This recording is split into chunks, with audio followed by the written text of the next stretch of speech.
LCD video wall use and maintenance common sense. In recent years, with the continuous expansion of the commercial display market, the number of users are also doubling through the growth. In this video, we introduce the use and maintenance of LCD video wall common sense.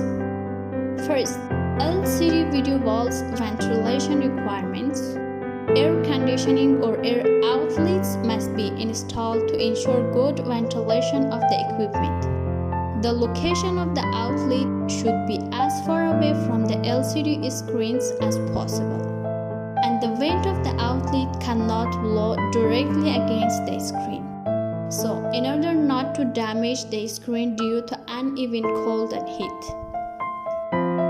Second, the LCD video wall should be cleaned regularly, and the screen should be wiped with an appropriate amount of professional cleaner, such as a lint free cotton cloth and a mirror wipe paper. Avoid the use of too much detergent and penetrate the screen, resulting in the screen internal short circuit fault, causing unnecessary losses.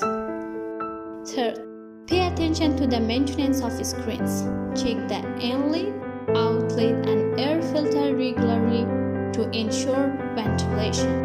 If the optical parts are found to have mildew, aging, and other adverse conditions, please contact the after-sales service immediately to carry out professional maintenance of the screen.